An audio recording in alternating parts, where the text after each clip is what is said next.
तो कैसे हैं आप सभी लोग। चलते हैं आज के एक और कहानी के सफर में, और ये कहानी क्या कहती है ये तो सुनने के बाद ही पता चलेगा। कैलाश पर्वत, जिसके बारे में हम सभी जानते हैं, जहां आज तक कोई भी नहीं चढ़ पाया है। दोस्तों, आपको जानकर ये बहुत ज्यादा आश्चर्य होगा कि जैसा कैलाश पर्वत पर आज तक कोई नहीं चढ़ा, उस कैलाश पर्वत पर एक व्यक्ति साल 2017 में चढ़ ही गया था। आइए जानते हैं आखिर कैसे हुआ ये सब। ये हम नहीं बल्कि उस इंसान ने खुद बताया है। ठंडी हवाएं, बर्फ से ढके पहाड़, पर्वतों से बहता छोटी छोटी नदियों से पानी और एक शांत और सुहानी सी जगह, ये सब दिल्ली से बिल्कुल अलग था। उस जगह पर खड़े मैं सोच रहा था कि यहाँ तक पहुँचने में मुझे कितने पापड़ बेलने पड़े, तब जाकर मैं यहाँ पहुँचा हूँ। और वो इसी यादों की बारात में पीछे चल दिया। रविवार का दिन था और हम सब यानी कि माँ और पापा शाम की चाय की चुस्कियाँ ले रहे थे।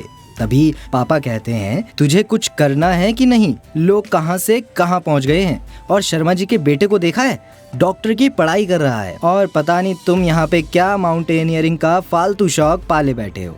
तभी माँ कहती है, समीर पापा सही बोल रहे हैं, कुछ और सोचो ना।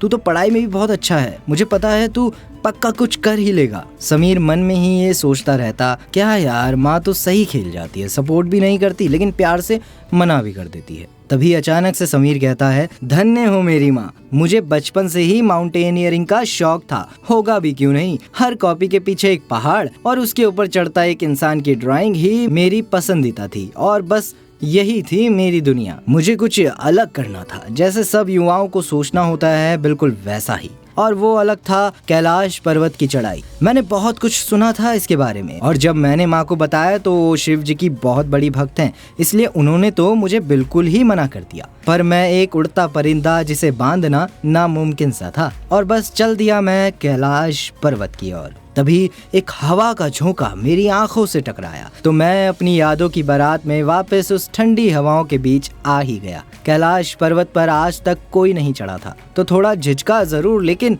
चल दिया। मानसरोवर का शीशे की तरह साफ पानी, जिसमें पड़े छोटे छोटे चिकने पत्थर मुझे अपनी तरफ खींच से रहे थे, उसे छूते ही एक अद्भुत सा एहसास हुआ, जैसे कोई अनमोल रतन को हुआ हो। मैं जमीन से करीब 5200 मीटर की ऊंचाई पर था। शांत सा माहौल और ग्लेशियर की जमीन पर चलने का वो आनंद, ओहो, मेरी जिंदगी का सबसे खूबसूरत पल था। जैसे जैसे मैं ऊपर चढ़ रहा था, ऐसा लग रहा था कि सूरज को जैसे मैं अपने हाथों से छू ही लूंगा। उसकी गर्मी को मैं महसूस कर सकता था। थकान तो बहुत महसूस हो रही थी, लेकिन आगे बढ़ने की खुशी के आगे मुझे कुछ नहीं दिख रहा था। लेकिन फिर मैंने जब ध्यान दिया तो मैं तो सिर्फ उसी जगह पर ही वापस आए जा रहा था जहां से मैंने शुरू किया था। मैंने अपने कंपास में देखा तो वो बंद हो चुका था। जिस दिशा में मैंने सोचा था चलने का, वो तो सब मैं भूल ही चुका था। लेकिन मैंने हार नहीं मानी और चलता ही गया।